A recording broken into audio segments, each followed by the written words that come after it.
As the clock hands crept toward 11 at night, the desert wind howled through the row of abandoned warehouses on the outskirts of Flagstaff, carrying red dust and the smell of scorched metal. Inside Reaper Dalton's garage, where flickering fluorescent lights danced across half-disassembled Harleys, 14 bikers were mid-conversation, fresh-opened beers still sweating cold vapor. Then the roll-up door let out a soft clink. Everyone turned. A 9-year-old girl stood in the opening, her thin jacket dusted red, head bowed low, as if expecting someone to be chased away any second. But she didn't run. She clutched a crumpled $1 bill, took one step forward, looked straight at Reaper Dalton, a man well over 6.5 feet tall, silver beard, tattoos crawling up his neck, and said in a small but strangely clear voice, I'm paying you $1. Please, save my little brother." The entire room fell into absolute silence. The bikers froze mid-sentence. Beer bottles stopped halfway to their lips.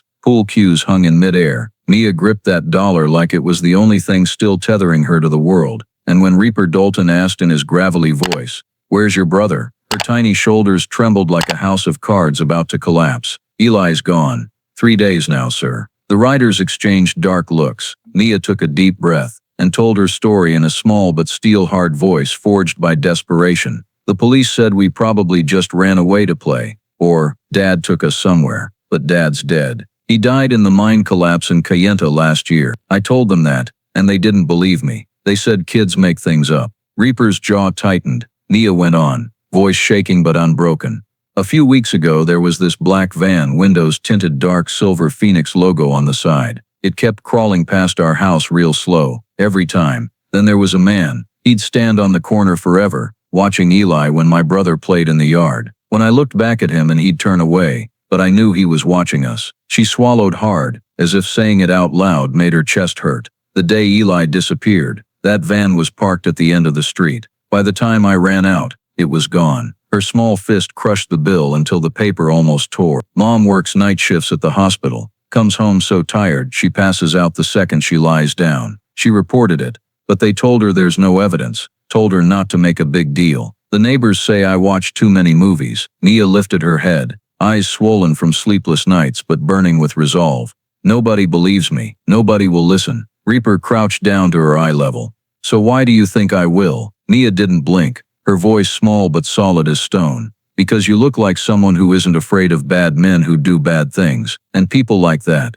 I think, won't leave me alone." Reaper gently pushed Mia's small shoulder, so she stepped deeper into the garage, where the cold white fluorescent light reflected off stripped Harley frames, and the thick black tattoos wrapped around the muscular arms of 14 bikers. This wasn't a place for children, wasn't a place anyone expected a 9-year-old girl to walk into in the middle of the night begging for help. But Mia stood straight, eyes wide with wariness and desperation like a cornered sparrow. No one in the garage spoke, even the test-running engines went silent, leaving a silence heavy as lead. Reaper led her to an old metal chair, rested his hand lightly on the back so she'd feel safe, then sat right in front of her, his massive frame blocking the desert wind whipping in from the door. "Tell them," he said, voice low and steady as Arizona bedrock. Mia clasped her hands together, the dollar folded between thin palms that looked like they could tear any second.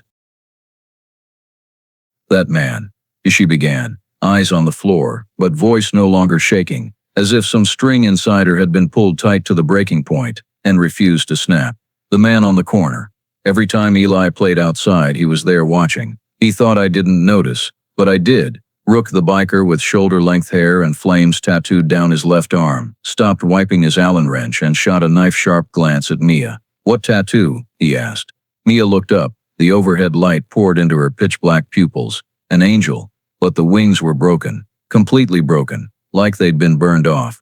The air in the garage changed instantly, as if someone had opened a door and let the cold from the bottom of the Grand Canyon rush in. Doc, the oldest rider, former Iraq combat medic, braced both hands on the metal table and said slowly, "You all hearing this, kid?" Another biker, Tank, growled low, "Broken wing angel?" Reaper looked around. Plenty of nods, plenty of eyes going dark. When Doc spoke the name, it cracked like a hammer on concrete. "Gray Sun Syndicate." The words landed like a curse. Rook dropped the wrench. The metal clanged cold and sharp against the floor. "No way they're this far up in Flagstaff," Ace whispered. But no one argued. They all knew Gray Sun Syndicate wasn't rumor. It was real darkness, real evil, child hunters, black vans, cold warehouses, men with broken wing angel tattoos on their left arms. Families who saw them appear in the neighborhood usually kept quiet because the missing kids were never found by police. Reaper asked Mia again, this time with zero doubt in his voice.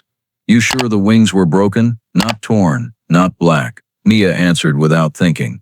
I'm sure, I was close. I saw it clear. A wave of rage rolled through the room like a Harley throttle twisted wide open, low vibrating, hot, ready to smash into a wall. Tank turned to Reaper. If that ink's here, this is bigger than we thought. Ace slammed the table. If Gray Sun touches this kid, they're expanding their pipeline through I-40. We can't let that stand. Mia looked at the huge men surrounding her, massive frames, patched leather cuts, eyes burning like coals. But for the first time she wasn't afraid. She only felt someone finally believed her. When Reaper held out his hand, Mia placed the crumpled dollar into his scarred, calloused palm. The bill weighed almost nothing, yet in that moment it carried the weight of an oath. Reaper stared at it for a long time, not because of what it meant. A child had spent her very last dollar to find the one person she believed could still save her brother. He stood up, voice deep and echoing through the garage. From now on, this girl is ours, and so is Eli.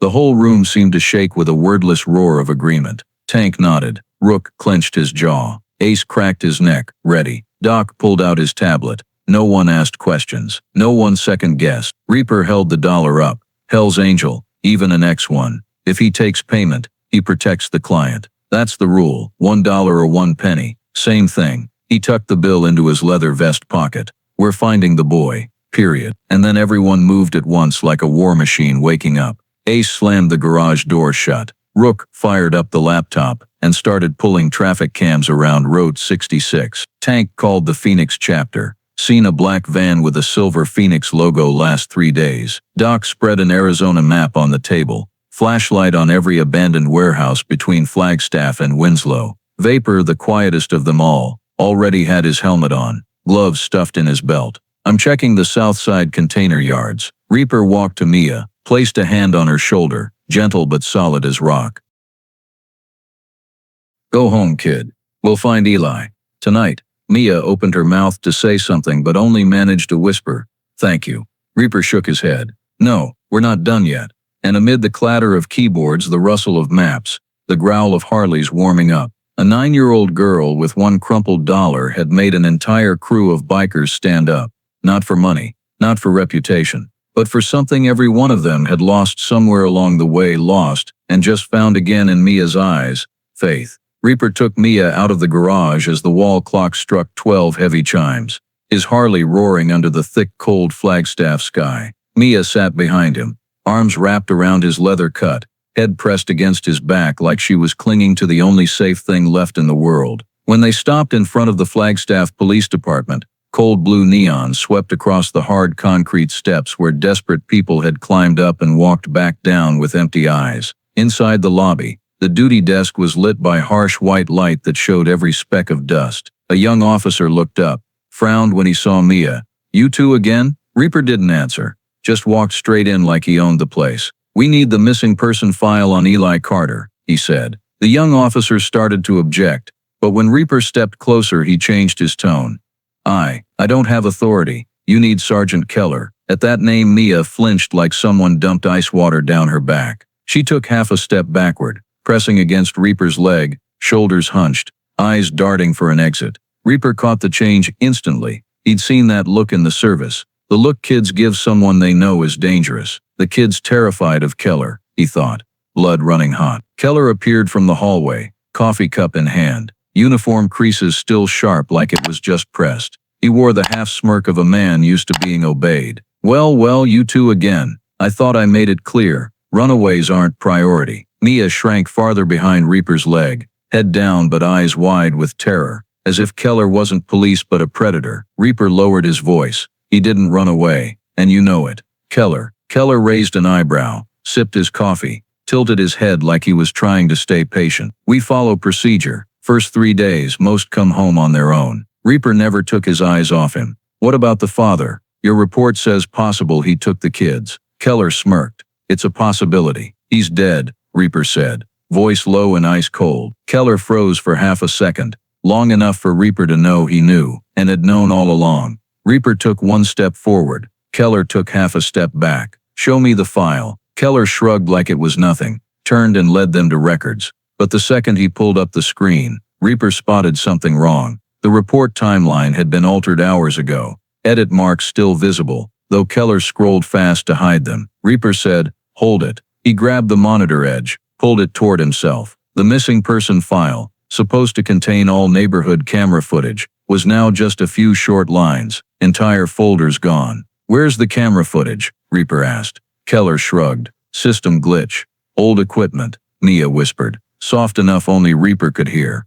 The day Eli disappeared, a patrol car came before Mom even reported it. "I saw Keller standing near that van." That whisper froze Reaper solid. He looked at Keller, casually tapping keys, but Reaper saw the tension in the man's wrists, beads of sweat on his temple despite the cold room. Reaper scrolled down, checked the system log. Multiple notes, delete footage to avoid community disturbance, per higher-up request. Reaper's knuckles cracked. "Which higher-up?" Keller glanced over with a stiff smile. "Not your business, but trust me, Hale doesn't like noise." The name slipped out too fast, too natural, too true.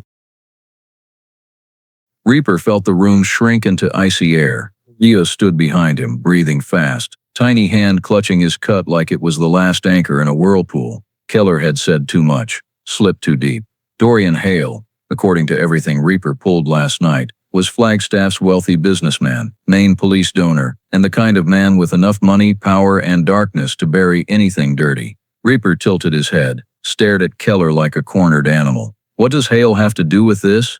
Keller tried to laugh. "You misheard." "No," Reaper said, voice so low and dangerous the room felt the room about to snap. Keller's hand drifted to his holster out of instinct, and right then Reaper knew for certain this wasn't just a missing kid.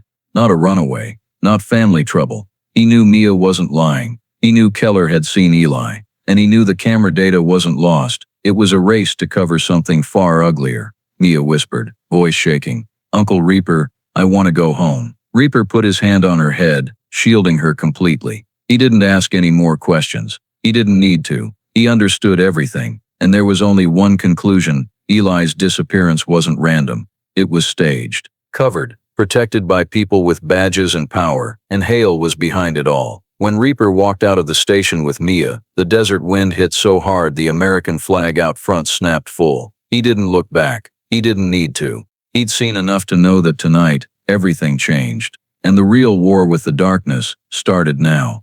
Reaper brought Mia away from the station in heavy silence, his boots striking the concrete like drum beats announcing an approaching storm, and when they returned to the garage the same 14 bikers were still there. No one had left. No engines off. No music. All standing in a circle waiting for Reaper like a unit awaiting orders. Desert winds slipped through the metal door gaps, carrying red dust and dry air that squeezed the chest. Reaper lifted Mia down gently, set her on the old leather shop chair near the tool bench, then faced his brothers. "Gray Sun Syndicate," he said, without preamble. "And the cops have been muzzled." Low growls spread like a challenged predator. Tank punched his palm. Rook slammed the Allen wrench on the steel table. Ace ground his teeth so hard, his jaw muscles bulged under the light. Reaper recounted everything: Keller's slip-ups, the erased camera data, the doctored file, and the name Hale dropped like a warning. Every sentence made the bikers' faces harden another degree. "That Keller's been dirty for a while," Doc said, voice like a diesel starting. "He lost files on 2 missing kids last year too. Couldn't prove it, but everybody suspected. Now we prove it," Reaper answered, looking each man in the eye like he was handing out fire from his own chest. "Eli's running out of time. If Gray Sun has him, every minute could be his last." No one needed explanation. They all knew.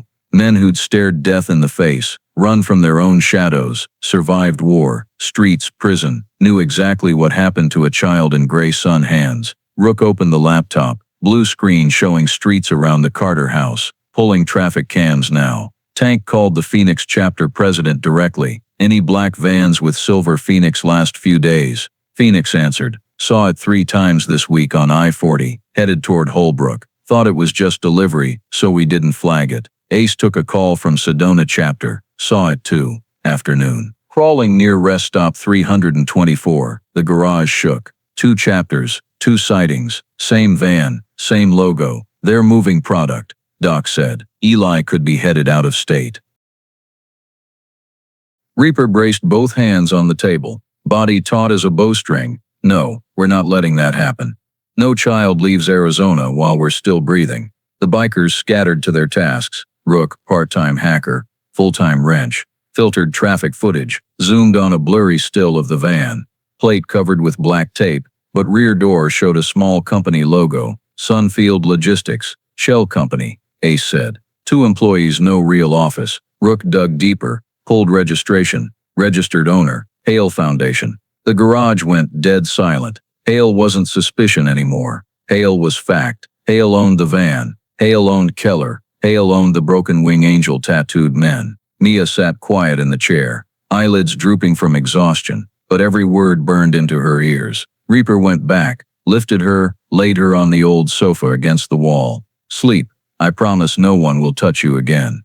Mia nodded weakly. When she finally drifted off, breathing steady but trembling slightly, Doc folded his huge leather jacket, twice her size, and covered her. Vapor, the quietest member, set a mug of hot cocoa beside her that he'd already made. No one commented. No one joked. No one tried to act tough. Because these tattooed leather-clad men knew, when a bone-tired child falls asleep in their garage, the world outside has already betrayed her, and they'll be damned if they let it happen twice. While Mia slept, Reaper held a quick war council. He pointed at the spread Arizona map. Phoenix saw the van 3 times, Sedona twice. That means they're running I-40 east, maybe Holbrook or beyond. Ace added abandoned warehouse in Winslow used for smuggling drops before. Could be there. Or the cold storage warehouse in Holbrook, Doc growled. Gray Sun likes cold. Keeps kids weak. Easier to control. Reaper looked around. We split 3 ways. Team 1, Tank and Ace to Winslow. Team 2, Doc, Rook, Vapor to Holbrook. Team 3 stays here.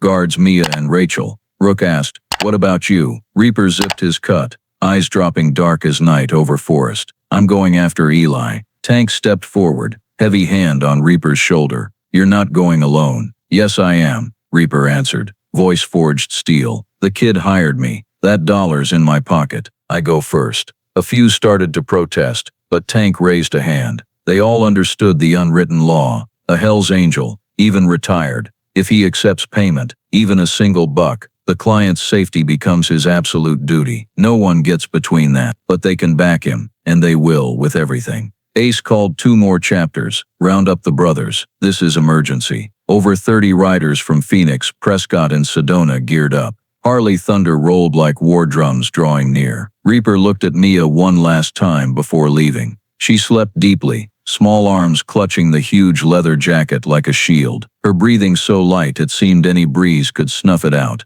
Reaper turned away, but in his eyes burned something beyond rage, something sacred, a vow. He faced the crew. As of this second, we are at war. Tank fired his bike. Rook snapped the laptop shut. Vapor twisted on gloves. Doc checked his trank gun. The garage erupted in roaring engines, tires screeching on concrete, leather creaking, the sound of men who had lost too much in life and refused to let one more child lose anything else. And Mia, the girl with the crumpled $1, had become the center of an army of steel. The Brotherhood was no longer just a club. They had become a rescue team, a shield, a family, and the hunt for Gray Sun had officially begun. Reaper left the garage into pitch black night, his Harley ripping the air like a strip of thunder tearing across the ground, and when he reached Rachel Carter's house, where weak yellow light leaked from the living room window, he knew time was running with the enemy, not with him.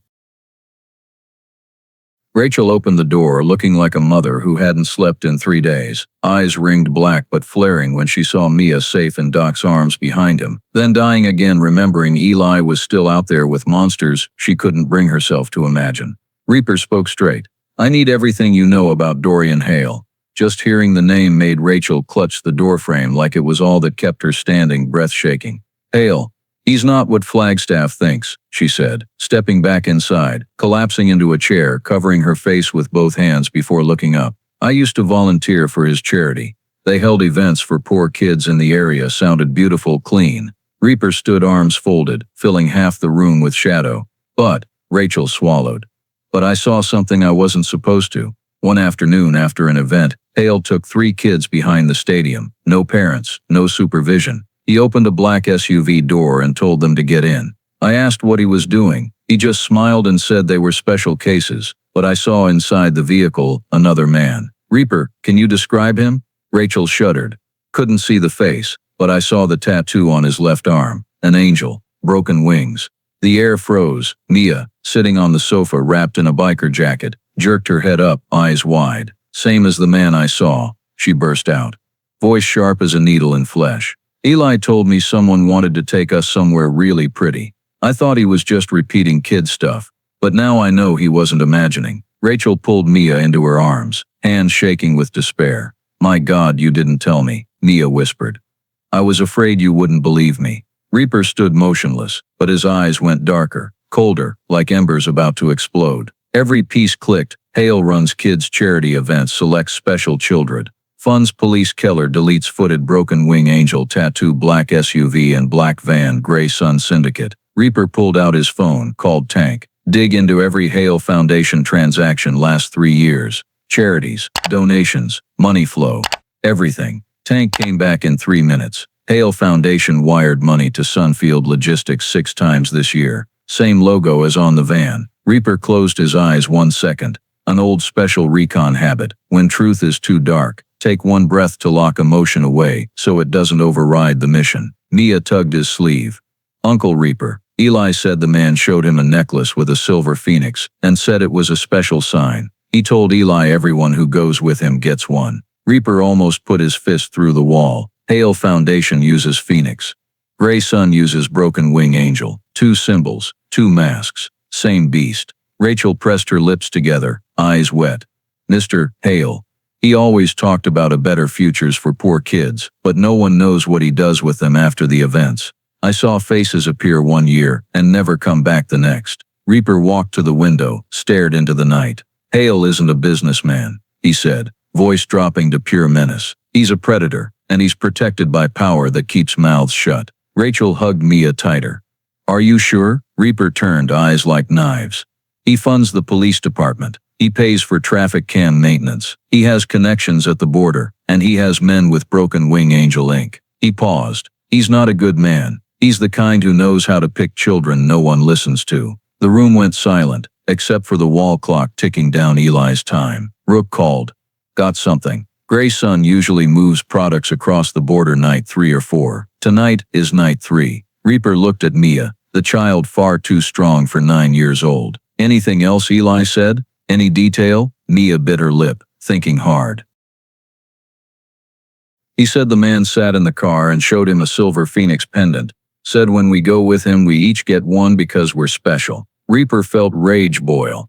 Rachel's voice cracked. Reaper, do you think Eli's still alive? Reaper answered without hesitation, without softness, refusing to let even a sliver of hope die. Yes, if they wanted him dead they'd have done it already. He's alive because they have plans for those kids, and I'm going to smash those plans. Rachel nodded like someone finally touching solid ground after days of freefall. Reaper spoke into the phone. Call New Mexico chapter. Have them watch Route 264 and checkpoints. They might move tonight. Copy, Tank said. You really think Hale's running border traffic? I don't think, Reaper said, staring at the American flag whipping hard in the wind outside. I know. Mia climbed off the sofa, pulled Reaper's cut. You can't let them take Eli anywhere. Reaper knelt, huge hand covering her tiny shoulder. I promise. No one's taking your brother anywhere. Not while I'm breathing. He stood, voice forged steel. Dorian Hale isn't the man he pretends to be. He's the nice face of a monster. And tonight I'm ripping that mask off. In the dim yellow living room light, Mia looked at Reaper like he was the last warrior in the desert. Rachel looked at him like the last light of day. And Reaper knew this wasn't about one missing boy anymore. This was war between predators and former prey, who now wore leather and rode steel, and the hunt had turned. Reaper had become the hunter of the darkness itself. Reaper left Rachel's house almost the instant he ended the final call with Tank, and only minutes after he stepped into the garage, the entire Brotherhood was already lined up in 2 rows, engines snarling like thunder trapped under the earth, headlight beams slicing through the flat, black Arizona desert night. Rook ran up, holding his phone like living proof. Got it. Black van showed up in Winslow 30 minutes ago, heading Holbrook. The whole garage shook, not from the engines but from something that turned ice-cold resolve. Reaper gave one nod, and every man understood Eli's time was running out. They tore out of the garage like a pack of predators just cut loose. 6 Harleys took point. Reaper, Tank, Rook, Vapor, Ace and Doc, blasting onto I-40, leaving behind a wall of red dust that rose like smoke from an explosion. The desert wind slashed their faces like razor blades, but no one blinked. Reaper twisted the throttle until the engine screamed like a caged metal beast, the speedometer climbing past 90, 100, 110 miles per hour. The Arizona night stretched endless and black ahead, dotted only by the lonely headlights of occasional long-haul trucks. Rook rode parallel, shouting over the wind. Traffic cam at mile 256 just pinged the same van. Reaper nodded hard, banked right, cut off an SUV that honked like crazy, but he didn't care. Ahead, a pair of fresh black skid marks glowed under the streetlights. It's hauling ass, Tank roared, eyes locked on the darkness ahead. They might know they're being followed. The pack pushed harder. Every twist of the throttle felt like punching the night in the face. Then Rook yelled, pointing, "There!" A black van, windows blacked out, silver Phoenix logo flashing under the lights, barreling toward Holbrook like its life depended on it. Reaper narrowed his eyes. That's it. No orders needed. Every biker rolled on at once. The Harleys howled, exhaust notes booming like artillery across the silent interstate. The van started swerving, weaving lanes to shake them. Someone inside definitely knew they had company. Reaper ground his teeth, leaned forward, throttle pin. Desert dust exploded off the van's tires, coating the road in a thin red haze. The pack blew past a semi on the right, then slid in tight on the inside lane. Richard was 20 feet off the van's tail, and just as they were about to box it in, the driver suddenly jerked hard right. "Watch it," Doc bellowed. The van sideswiped Ace's Harley. The bike leaned 45 degrees, sparks spitting across the asphalt. Ace shifted his weight, dragged a boot to stay upright, bike fishtailing hard. Vapor shot up beside him, shoulder-checking the bike to keep Ace from eating pavement. A long red streak of sparks painted the road. "I'm good, just a slide," Ace roared, but Reaper knew it wasn't an accident. The van had just tried to kill them. "They know who we are," Richard growled. "They're not afraid to murder bikers." The wind whipped harder. Reaper cracked the throttle again, past Ace, then cut left to ride the van's flank. Once more the van swerved, this time trying to pin Reaper against the center divider. Reaper reacted in a blink. He leaned hard, boots skimming the road, bike tilting so deep the wind screamed through his helmet like a banshee. The Harley obeyed like a loyal animal, slipped through a gap less than 3 feet wide between van and divider, then shot ahead with a metallic roar. Tank bellowed. "Holy shit," almost. But Reaper didn't slow. He swung back, came up hard on the van's left side. The driver had no choice but to floor it, tires smoking. Rook shouted over the radio. "GPS says it's headed straight for the old cold storage yard outside Holbrook. I checked. Place has been abandoned 6 years. Cold storage," Doc answered instantly. "Some trafficking rings use freezers to weaken the kids. Makes them easier to handle on the next leg." Reaper heard it but never took his eyes off the van. "We stop it before it gets there." But the van suddenly veered onto a dirt off-ramp, kicking up a red cloud as it raced toward Holbrook's old industrial zone. "It's taking us off the main road. No more cameras," Rook yelled. Reaper dove into the corner, rear tire sliding long on the dirt before biting again. Dust billowed like bloody fog. The van blasted through a rusted gate into the abandoned yard. Tank left flank. Ace blocked the back exit. Reaper barked. The pack split, each man taking his lane like they drilled it in worse hells than this. But before they could surround it, the van fishtailed hard, then crashed straight through the chain-link fence, carving a van-sized hole. "Son of a bitch," Ace roared. Reaper gunned it and followed. Harleys can't plow fences like vans. They had to swing wide around the gate, losing precious seconds. And those seconds were enough for the van to disappear into the pitch-black cold storage complex. Rook checked GPS. Lost signal. It killed the tracker. Reaper felt fire race up his spine. The driver knew they were closing on the stash house. He was dragging Eli, and however many other kids, into a frozen hell. When the bikers skidded to a stop outside the warehouse, The cold rolling out felt like the breath of something ancient and sleeping under concrete. Ace was breathing hard, hands still shaking from the near wreck. Rook's eyes were wide. If they got Eli into the freezer, we're almost out of time. Reaper didn't answer. He just stared into the black maw of the old cold storage building. No lights, no cameras, no cops coming. Just them. The bikers society calls dangerous, criminals, useless, and a child trafficking network, hiding behind a Flagstaff saint. Tank put a hand on Reaper's shoulder, voice low as boulders rolling down a canyon. Now what? Reaper clenched the grips until his knuckles popped, eyes cold as forged steel. We don't stop, we don't rest, we don't wait. He stared at the freezer door where death and despair lived in the dark. Eli's in there, and we're pulling him out. Back at the garage, Mia's phone buzzed with Rook's text. One biker minorly hurt. When Doc related, Mia burst into tears, sobbing like her heart cracked open. She screamed, "Don't let anyone get hurt because of us." Doc just held her. But Reaper, out in the desert, didn't hear that cry. He didn't need to. He felt it like a knife in the back, and that was exactly why he charged the freezer without hesitation. Because men like Reaper don't stop when danger shows up. Men like Reaper only stop when the darkness is ripped apart. And tonight, the darkness was waiting inside the Holbrook cold storage, waiting to be torn to pieces. The desert dust hadn't even settled on the tires when Reaper charged the rusted iron freezer door, boots pounding cracked concrete, echoes sounding like a death drum in the unnatural silence. Tank's helmet-mounted flashlight cut long white blades through the dark, revealing a hallway of peeling white paint and tomb-cold floor. Temps really dropped, Doc muttered behind him, breath fogging. If they've got kids in here like this, Reaper, we can't wait. Reaper didn't answer, just raised a fist. Silence, advance. They fanned out like trained ghosts. Boots whisper soft despite their size. The smell of old disinfectant and frozen metal choked the air. Ace swept a big flashlight across fresh tire tracks and drag marks on the concrete. Somebody got dragged, Rook whispered, voice razor sharp. Could be Eli or the others. One sentence. No one spoke again. All their hope now riding on those faint marks.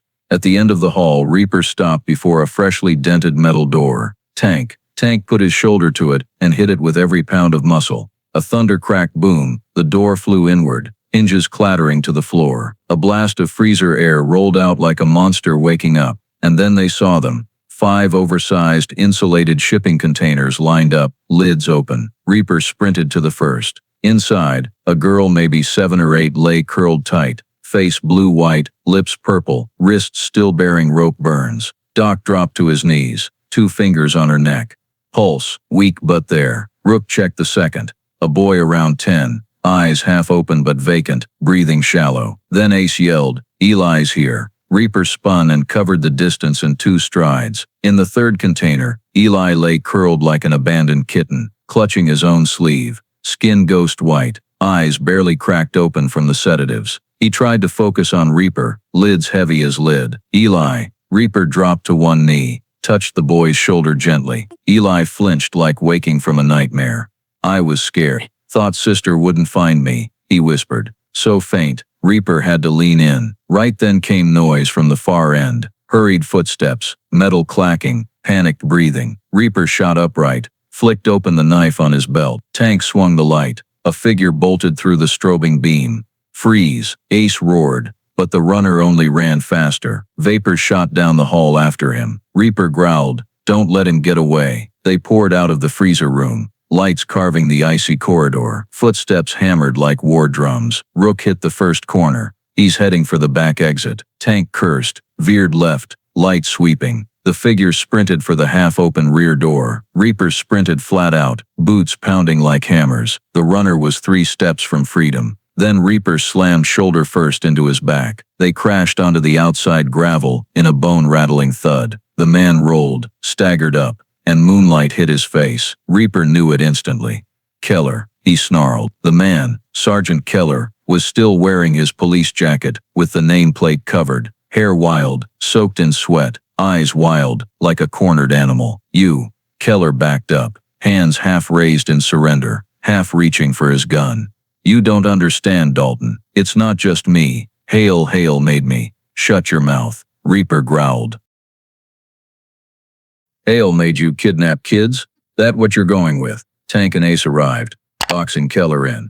Reaper yanked Keller's arm down, spun him, slammed him face down. Vapor wrenched both arms behind his back hard enough to make Keller scream, but no biker flinched. His phone, Reaper ordered. Ace dug through the jacket, pulled out a cracked black phone. Ruck unlocked it. Top message, unread, moved the kids before midnight. No mistakes, D.H. Hale. Dorian Hale. No more questions needed. Reaper drove a fist into the gravel beside Keller's face hard enough to spray stones across his cheek. Where were you taking them? How many more kids on the road? Keller choked, struggling under Tank's knee. Hale, he said, if I didn't, he'd kill you. Reaper's voice dripped venom. Let me tell you a secret, Keller. I'm worse than Hale. Keller shook, lips turning blue in the cold night. Reaper didn't waste another second. Tie him, he ordered. Lock him in the old guard office. No local PD. No calls out. They zip-tied Keller, stuffed him in the office, chained the door from outside. When Reaper walked back into the freezer, Doc was carrying Eli out, wrapped in Vapor's huge leather jacket. Eli clung weakly to Doc's shoulder, but when he saw Reaper, he reached out a trembling hand. Reaper knelt. Where's sister? Eli rasped, shaking from cold and drugs. Your sister found me, Reaper said, and for the first time let his voice soften like wind over wheat. She hired me. $1. Eli's brow creased faintly. $1. To save me. Reaper nodded. $1. To save you. The boy's eyes widened, then closed with a heavy drugged breath, but the corner of his mouth lifted, the truest smile Reaper had ever seen. Something long dead in Reaper's chest stirred awake. Vapor stood nearby, voice rough. That little girl got one hell of a heart, Doc whispered. Gotta get Eli and the rest to a hospital now. Reaper lifted Eli like fragile glass and strode out. Desert wind cut like knives, but Eli grew warmer against his chest. Rook and Ace carried the other kids, limp, purple-lipped. The whole crew regrouped outside the freezer doors. Rook raised his light. We don't know how many more are out there, but these 5 were bringing them home. Reaper looked at them all. Tank, Doc, Ace, Vapor, Rook, Men's Society feared, standing in the dark guarding the weakest. He said simply, this is just the beginning. Hale's gonna pay for every single one of these kids. As they loaded Eli and the children onto the bikes, back at the garage, Mia got Doc's call. We found Eli. The cry that tore out of her was like a dam breaking. 3 days of terror, 3 days of fragile hope, 3 days believing the insane truth that a Hell's Angel would save her brother for $1 crumpled dollar. She collapsed into the chair, face in her hands, sobbing. Your brother's alive, Mia, Doc said over the phone, and he wants to see you. Mia could only repeat 4 words. I told you. Reaper heard it through the speaker, and he bowed his head, pressed his lips to Eli's forehead. Your sister saved you, he whispered. With $1. $1 changed everything. And in the freezing Arizona night, the bikers carried the children out of the darkness's hands, not for duty, not for law, but because a 9-year-old girl dared believe the people the world fears are the only ones who stand up for the light. The war had started, but tonight, they won. Eli lived. The children were saved, and the darkness had been torn open, all because of $1 crumpled dollar bill. Reaper cradled Eli and ran through the night, placing the boy in Doc's Chevy, while Tank carried 2 little girls and Ace supported the 2 remaining boys. The entire crew fired up at once, engines thundering like a steel army, escorting the tiny lives just pulled from hell. They didn't wait, didn't talk, just shot toward Flagstaff Medical Center like burning arrows in the dark. When the convoy roared into the ER entrance, white lights washed over dried blood on Reaper's knuckles and red dust on every cut, painting a scene that made anyone who saw it step back. Night shift nurses froze when Reaper carried Eli inside. The boy's lips still blue but trembling, head buried against Reaper's shoulder for warmth. Pediatric trauma, hyperthermia, and sedatives. Doc barked in the voice that once saved brothers on battlefields. The hospital snapped into motion.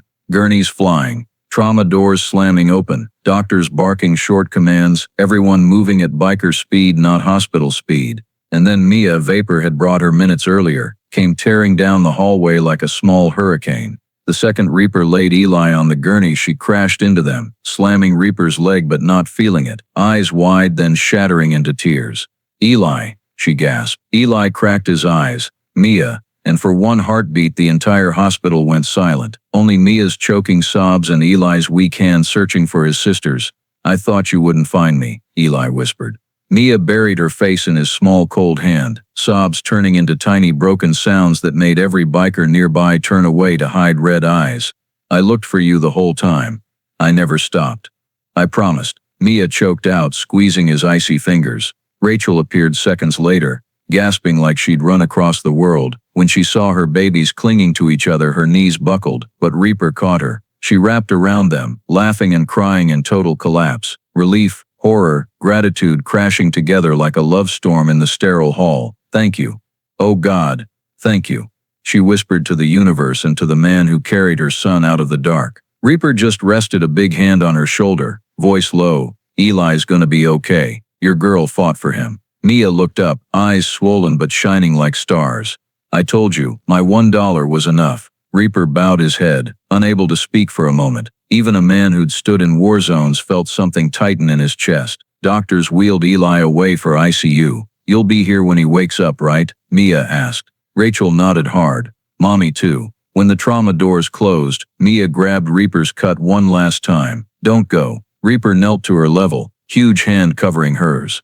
I'm not going anywhere. Me and the uncles are standing guard all night. And he meant it. When they stepped outside the hospital doors, the sight stole everyone's breath. Over 30 bikers from Phoenix, Sedona, Prescott, and Flagstaff chapters stood in a perfect circle around the entrance. Bikes lined up, headlights on, a wall of light against the night. A few reporters who'd caught wind tried to push in.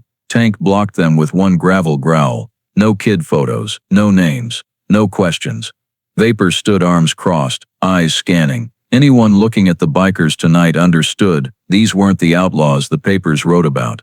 This was an unpaid, unasked-for army that showed up exactly when the world was cruelest. Cold winds snapped their cuts like war flags. Reapers stood at the doors, scanning every shadow, ready to charge back into darkness if anything moved wrong. Tank checked Keller's seized truck. Ace and Rook locked down both exits. Vapor prepped hot water and blankets for when Mia finally passed out in Rachel's arms in the waiting room. Doc stayed with the doctors, giving exact sedative details to speed detox. No one left post. No one complained. No one dropped vigilance. All night the Harleys sat silent, but that silence roared louder than engines, a warning to any gray sun or hail operative thinking of coming close. And when dawn painted the San Francisco peaks soft pink, the bikers still stood in perfect ranks. Not one man gone, like steel statues raised only to shield two small children. Inside, Eli's temperature rose, heart stronger, breathing deeper. And Mia, asleep on her mother's shoulder, still clutched that crumpled $1 bill, the dollar that had changed the Carter family's fate. Reaper watched through the glass, then walked back to his line of brothers, standing motionless under first light, eyes promising once more. Tonight we saved Eli. Tomorrow we end Hale. But first we guard their sleep. And Flagstaff, at least for one night, was safe inside the biker circle. The morning sun hadn't yet covered Flagstaff's streets when Reaper left the hospital, leaving the wall of brothers standing like forged steel. He told no one where he was going, just swung a leg over the bike, pulled on gloves, dropped the shades, and shot off like a black arrow loosed from the string. Dorian Hale's mansion sat on the north edge of town in the kind of neighborhood regular folks only stare at from afar. High steel gates, stone walls, security cameras sweeping like predator eyes. When Reaper rolled up to the gate, the Harley's growl felt like a direct challenge, drowning even the wind through the pines. Two black-suited guards stepped out, earpieces glowing. You don't have an appointment. I don't need one, Reaper said, voice like boulders falling into an abyss. Get Hale. The guard smirked, started to speak, then a smooth, oily voice floated from inside. Let him in. The gate slid open slow, like a stone mouth hungry to swallow. Reaper strode up the flagstone path to a house so big the morning sky reflected in its glass walls. Dorian Hale stood on the porch in a white shirt, gray slacks, silver watch glinting, looking every bit the saintly philanthropist instead of the monster Reaper now knew lived inside. Dalton. Hale smiled. Lifting a teacup like this was high tea. I assume you're here about the children. The police just admitted to the hospital. The kids you put in a freezer, Reaper said, skipping pleasantries. Hale's smile didn't falter, just shifted into the confident smirk of a man who owns judges. Heavy accusation, my friend. Who exactly is going to believe an ex-con biker with your colorful record? He stepped closer, scanning Reaper like a used car. Me? He touched his chest. Businessman of the Year, biggest donor to Flagstaff PD, children's charity chairman. I just donated 200 grand to childhood hunger, you know. Reaper pulled out his phone. I've got proof. Hale raised an eyebrow, amused. Reaper played the video. Rook sent Keller loading kids into the Phoenix logo van. GPS trail straight to the freezer. Text moved the kids before midnight. Hale watched, then actually chuckled. Light unshaken. Keller's a cop. Why would anyone think he works for me? GPS can be faked. Video can be edited. A text that says DH could be anyone. You planning on taking that to court? Reaper's fists clenched until leather creaked. I don't need court. Hale tilted his head, eyes gleaming with twisted delight. That's always been your problem, Dalton. Men like you think you're heroes, but the world runs on laws written by men like me. He stepped closer until they were face to face. Hale half a head shorter but radiating the arrogance of someone used to owning souls. You saved 5 kids last night, he whispered, but you won't save them all. That single sentence froze the air solid. Reaper didn't move, but his eyes shifted from rage to something colder, sharper, like a blade resting on a throat. Hale saw it and eased back half a step. Reaper spoke so low the words scraped like metal on metal. If you ever touch Mia, or Rachel, or one more child, I won't knock next time. Hale smoothed his cuffs, trying to regain composure. I could sue you and Rachel for defamation. I could petition for custody of Mia, unstable home environment. I could no. Reaper cut in. You won't. Hale's eyes flared. And who do you think you are? I think. Reaper set the phone on the marble table between them, screen still showing Keller's text. You should start packing. Someone's coming to knock. Hale laughed again. The police? I am the police, Dalton. Reaper took one step back, turned, but kept eyes locked. Not police. My brothers. Hale went quiet. For the first time, a tiny flicker of unease crossed his face. Reaper caught it. You're going to bring your gang of criminals to my doorstep? No, Reaper said, voice heavy as midnight. We won't need your doorstep. We'll come where you hide. Reaper walked down the steps. Guards moved to block. Hale raised a hand. Let him go, he said, voice flat but eyes no longer calm, doubt and fear moving behind them. As Reaper fired the Harley and rolled out, he checked the rear view. Hale stood on the porch, no longer looking like untouchable royalty, just a man realizing the story wasn't his anymore, and he knew bikers don't bluff. Dorian Hale would hit back, but Reaper was ready, because behind him stood the whole brotherhood, and Mia and Eli, who had trusted him with one crumpled dollar, and that trust was stronger than Hale's money or power. The line between light and dark had been drawn, and Reaper had already crossed it. That same night, when wind whipped hard over the hospital roof and Flagstaff streetlights flickered like a stalking beast's breath, Reaper swung back to the garage only long enough to grab more gear and rally chapters, then head back to the hospital. He never expected the bad news waiting in the gravel lot, a strange Ford pickup circling Rachel's block. Vapor stepped from the shadows, voice wire-tight. Reaper spotted an unknown truck creeping the Carter house 10 minutes. 3 slow passes, lights off, windows black. Reaper felt his blood turn to ice. Hale hadn't waited even one night. He was already retaliating. Reaper keyed the radio. Tank pull hospital guard to the Carter house. Now, he blasted through quiet streets, tires howling around corners, until he reached the dark Carter Street where only the kitchen light glowed. That's when the pickup suddenly floored it, screeched to the curb, gravel spraying the windows like hail. 2 figures jumped out, hoodies up, one swinging an iron pipe, the other pounding the door with a heavy flashlight. Open up. Child Protective Services. The second one shouted, voice fake official but dripping violence. Reaper hit them like thunder. Get away from that door. The 2 spun and said nothing more. One swung the pipe down. Reaper sidestepped, seized the wrist, crushed until the pipe clanged to the ground, then slammed the guy face first into dirt. The second flicked open a knife, steel flashing. Vapor charged from the gate and drove a fist into the man's ribs, folding him in half. 3 more Harleys roared up as Tank, Ace, and Rook materialized from the dark. Tank kicked the second guy flat on the lawn, growling, wrong house, asshole. But worse was coming. The pickup suddenly hit high beams, blinding white straight at the front door. In the glare, Reaper clearly saw the plate, temporary tag, anonymous rental, and a small silver Phoenix sticker on the rear door. Gray Sun Syndicate had just shown its face. Reaper roared. Inside, protect Mia and Rachel. Ace shoulder checked the front door open. Inside, Rachel clutched both kids to her chest, all three shaking like leaves. Ace blocked the doorway. Nobody's taking anybody. Reaper planted himself between the headlights and the house, his shadow stretching across the yard like a lone unbreakable wall. The pickup revved and charged straight at him like a cornered animal. "Reaper!" Rook yelled, but Reaper stepped forward, one step then another, meeting a speeding truck like it was Tuesday. At the last second, Tank and Vapor flung bike chains around the front tires, yanked opposite directions. The truck roared, lost traction, fishtailed left, slammed the neighbor's mailbox in a cloud of dust and bent metal. Driver door flew open. One guy bolted. Rook chased him down, pinned him to the fence. When the street light hit the runner's face, Reaper knew instantly. "Gray son," Rook panted. "No doubt." The man struggled. Tank pressed him into the dirt, took his unserial numbered pistol, stuffed it in Reaper's pocket.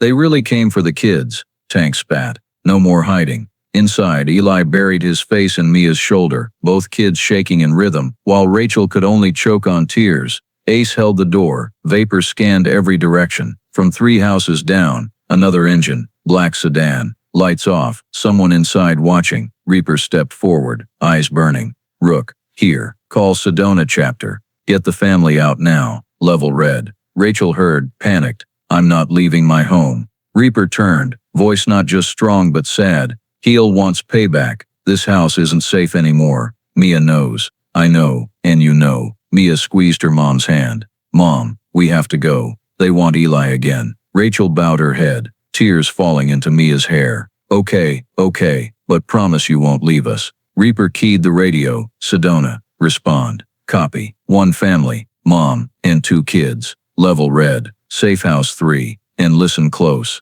Reaper's voice dropped to gathered thunder. "Protect them with your lives." "Understood." Tank, Ace and Vapor formed a shield wall while Rachel carried Eli and pulled Mia close. Sedona chapter. 4 bikes. Arrived in 10 minutes. Engines idling. Blankets on the seats for kids. When they loaded Rachel and the children into the armored pickup bed, Mia turned back toward the garage, toward Reaper, eyes shining with tears but steady. "You have to promise you'll be okay," she said, voice shaking, but adult strong. Reaper placed his hand on her head, gentle as touching a flame he refused to let go out. "I already promised. Your $1 still in my pocket." Sedona chapter rolled out, tires kicking red dust that hid the sky. When the taillights vanished around the corner, Reaper turned, face carved from cold stone. "Now," Tank said, "that motherfucker wants war." Reaper pulled his phone and dialed 3 numbers. Nevada, Utah, New Mexico. When all 3 answered, he spoke one clear sentence. "We're protecting 1 family. No one touches them." On the other ends, engines roared in unison like an army answering. And Reaper knew, Heel had started the war, but the bikers would finish it. That night in Flagstaff, Harleys from 3 states began rolling out of their chapters. Red and white lights sweeping the desert like angry arrows all pointed the same direction. Protect Mia, Rachel, Eli, and end Gray Sun forever. The darkness had come back, but so had the bikers. When the first light of day still hung over Flagstaff like cold ash, Reaper stood in front of the garage, leather cut soaked with night dew, eyes bloodshot from no sleep. And then the first engine growled from the end of the street, a low, heavy, deep rumble like boulders rolling through a valley, followed by the second, the third, and soon the whole block shook. A column of bikers from Nevada appeared out of the morning mist like a metal army rising from the ground, headlights stretching in 2 endless lines all the way down the street. Then came Utah, New Mexico, California, and when Arizona thundered in behind them, Reaper knew. Last night had only been the overture. More than 160 bikers from 5 states, enough to turn all of Flagstaff into a shaking battlefield, had gathered for one single reason: protect Mia, Eli, Rachel, and drag Dorian Hale into the light before he could hurt anyone else. Tank walked up, set his helmet on the seat, voice low like cracking stone. "Flagstaff PD is useless. FBI will take time. We're the front line." Reaper nodded, eyes sweeping the 2-mile-long line of bikes, the air thick with gasoline and heat from 160 engines idling at once. The Harleys sat 8 abreast, 2 columns stretching to the hills. Every running engine was a war drum. Every biker standing there was a silent oath. When Reaper swung onto his bike, Every engine roared together like one steel dragon, waking up, rattling house windows and scattering birds from the power lines. Rook's voice came over the radio. "Rachel and the kids just left the Sedona safe house. En route to the rally point," Reaper answered. "Put them in the center of the pack. From here to Phoenix, nothing touches them." A crisp copy came back. Then the Sedona crew rolled in, Rachel clutching Eli to her chest, Mia riding behind Doc, gripping his cut like it was the only rope left in the world. When Mia spotted Reaper, she held up the crumpled $1 bill, lips smiling small but eyes shining. "You promised." Reaper only nodded once, but something rose in his chest. He thought he'd lost in the war, something that makes a man willing to stand against the whole world for one child. Tank raised his hand high, the signal. "Roll out," and 160 Harleys moved as one, the thunder so loud the ground trembled.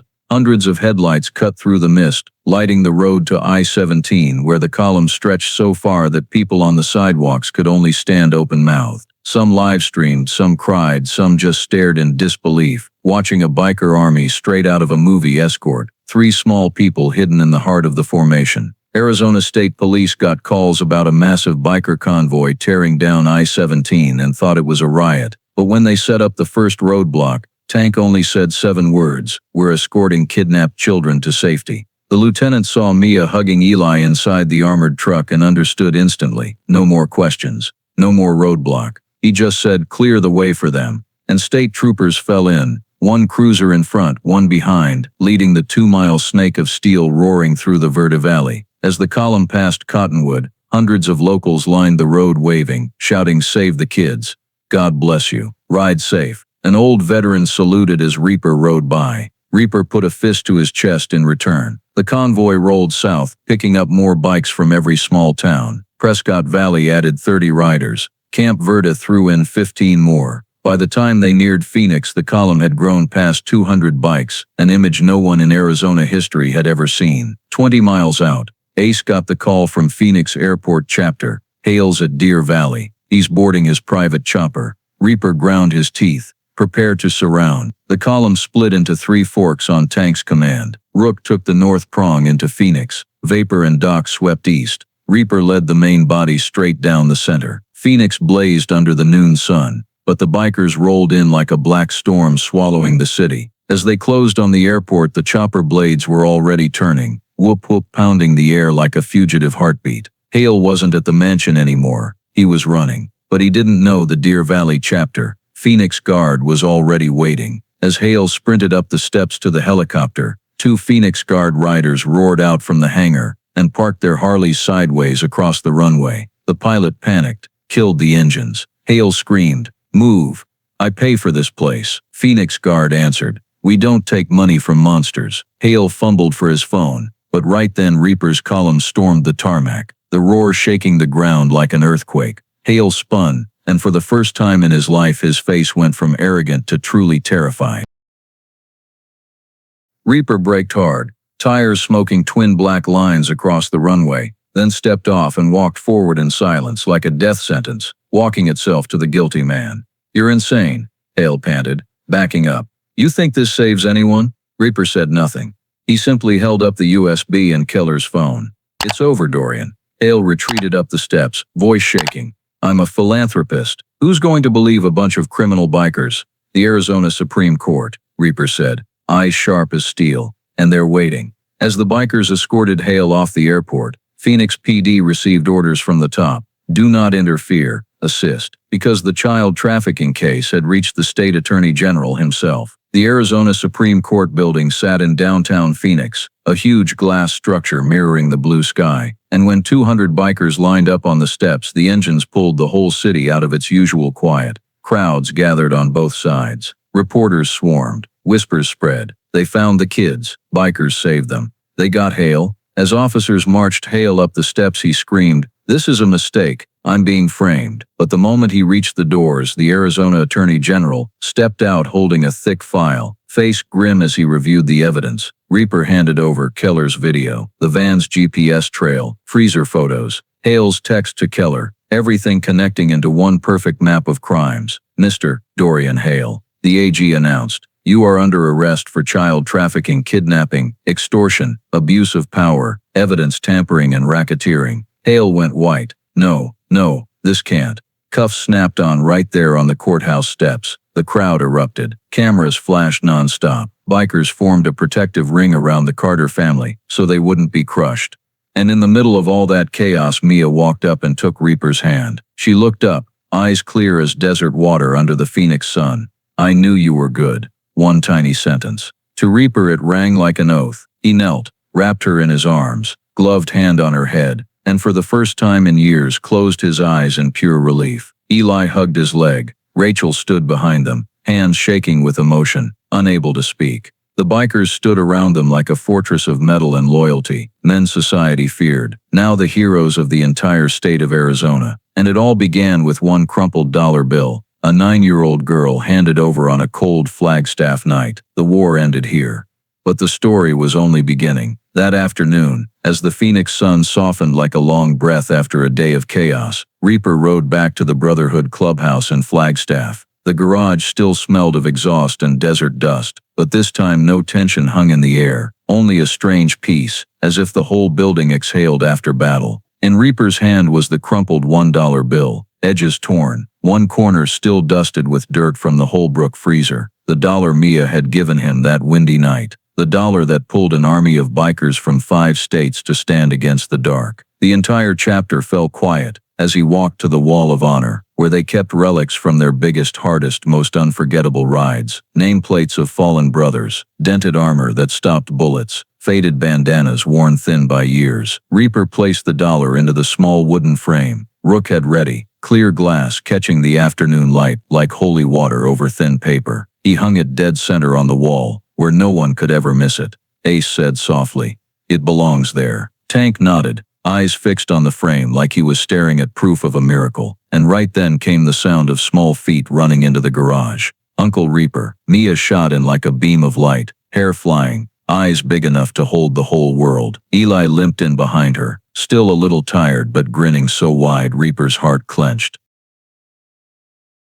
Mia looked up at the wall, saw the dollar behind glass, and whispered as if afraid to break something sacred. "You kept it to remember us?" Reaper knelt, huge hand gentle on her shoulder. "I kept it," he said, voice deeper and kinder than anyone had ever heard from this man. "To remember that sometimes kindness starts with the smallest dollar. And so any biker who walks in here will know a 9-year-old girl taught us the most important lesson of our lives." Mia threw her arms around him like she was scared to let go, and it would all turn out to be a dream. Eli squeezed in between, tiny arms hugging Reaper's leg. "I love you, Uncle Reap," he mumbled. And the whole chapter stood frozen, watching that scene like the sunrise after the longest night they'd ever known. Rachel walked in last, eyes still tired from sleepless nights but bright with the light of a mother who got her children back. She stood in front of every tattooed, hard-faced biker, men with past society feared, and bowed deep. "There are no words big enough to thank you," she said, voice shaking but clear. "You didn't just save Eli. You saved my whole family." Tank folded his arms, smiled small. "It's what we do." Vapor tilted his head. "Families worth protecting." Ace propped a boot on a chair, looked at Eli and said, "Kid's braver than any of us were at his age." The garage broke into real laughter, not the forced kind after a fight, but light, warm like wind and fire together. Reaper lifted Eli onto the wooden bench, sat down beside Mia. "You're safe now," he said. "Hale will never touch anyone again." Mia looked up. "Because you and all the uncles protected us. I knew you were good from the start." One small simple sentence that hit the softest part of Reaper like an arrow. The part he thought war, sleepless nights and years of believing he was only a weapon had killed. But Mia said he was good, and in that moment he believed it, at least for a while. Tank clapped a hand on Reaper's shoulder. "Name that dollar, brother." Ace chimed in. "Something badass." Rook grinned. "The dollar that started a war." Reaper looked at the whole crew, then at Mia, and said on a breath, "Its name is Hope." A beautiful silence filled the garage, because every one of them understood. Hope wasn't something meant for men like them. But today, hope hung on their wall, behind glass, in the shape of a crumpled $1 bill a child had dared to hand over to save her brother. Rachel hugged Mia and Eli, turned to Reaper. "You'll always be in their lives, won't you?" Reaper answered with the sound of Tank firing up a Harley behind him, loud, certain, irreversible. "As long as I'm breathing." And in the Flagstaff dusk, The dollar on the Brotherhood wall caught the light like a small star, a reminder that sometimes the people the world fears are the only ones who stand up for what's right, and sometimes a biker's strength isn't born from hate, but from the trust of a child. Mia held Reaper's hand tight as they walked outside, Eli chattering behind. "Where we going, Uncle Reap?" Reaper looked down, rare smile breaking through. "Hamburgers.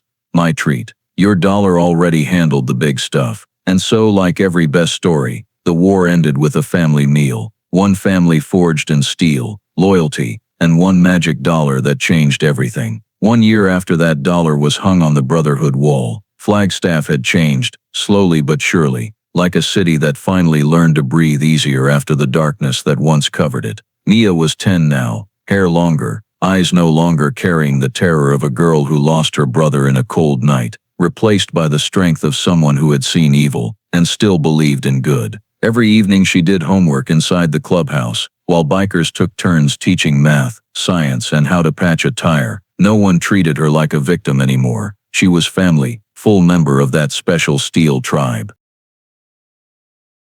Eli had changed too, fully recovered, no longer jumping at loud noises, no longer clinging to Mia every time an adult came near. Doc did regular checkups. Tank taught him to kick a soccer ball. Ace taught him to turn a wrench and declared this kid's gonna be a better mechanic than me when he grows up. Rachel never went back to her old life. She joined the Southwest Missing Kids Coalition, helping lost children and abandoned families. She became the person who greeted panicked parents, who told her story so others wouldn't have to walk through the same darkness alone. Every time another child was found safe, Rachel hugged Mia and Eli tighter, like holding another small victory of her own. For Reaper, life now split into two clear parts, before the dollar and after the dollar. Before, he had only existed, like a man who had already stepped out of the world, a fighter who had lost too much and believed he belonged only to the dark. But after that night, after the moment Mia trusted him with the smallest money she owned, Reaper knew he was no longer allowed to stand on the sidelines. He founded the Southwest Lost Children Fund, half nonprofit, half biker rapid response team, rescuing missing kids, providing legal help to families, hunting traffickers from Arizona to New Mexico to Nevada.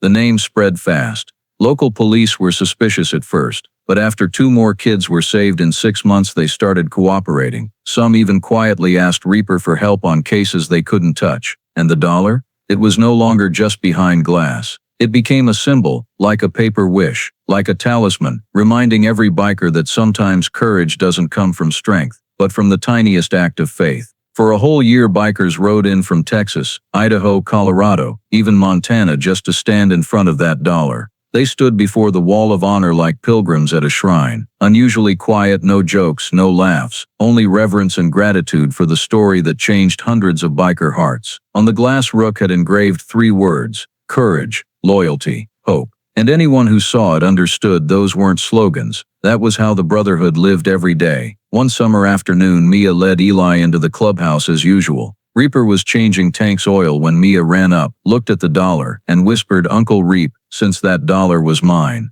do you think I did the right thing?" Reaper wiped oil from his hands, knelt to her level. "Not just right. You saved Eli. You saved your mom. And you opened our eyes, reminded us strength is for protecting, not scaring people." Mia thought for a second, then said, "I think you're good. I told you that back then, remember?" Reaper gave a soft laugh like wind through pine. "I remember, and I believe you." Eli hugged Reaper's leg from behind, looked up grinning. "I think you're good too. Uncle Reap is a superhero." Reaper pretended to frown. "I only know how to fix bikes and punch bad guys." Eli giggled, and Mia held Reaper's arm for a long time, as if reminding him she still believed in him exactly like the first day, no matter how the world changed. Rachel walked in carrying a box of fresh-baked cookies, the smell filling the garage. The bikers cheered like starving kids, making Rachel laugh. The scene was so ordinary, so everyday. No one would believe a year ago they were racing through the desert saving children's lives. When night fell over Flagstaff, the clubhouse's yellow lights spilled out, reflecting off the glass where the dollar rested like a lighthouse. Reaper looked at it one last time that day before turning off the lights. But even when the light was gone, the dollar still glowed in all their minds, a symbol that would never fade. 1 year ago, a child placed her trust in a man the world called dangerous. And that single act saved her whole family. Just like Reaper once told Hale, The world judges men like them by laws, but children don't judge. Children feel. And Mia felt right, because the final truth of this story is simple. Sometimes the people the world fears are the only ones who stand between a child and the darkness. If you love heartwarming stories about courage and humanity, remember to hit subscribe so you don't miss the next chapter. See you on the next ride where steel hearts keep writing miracles.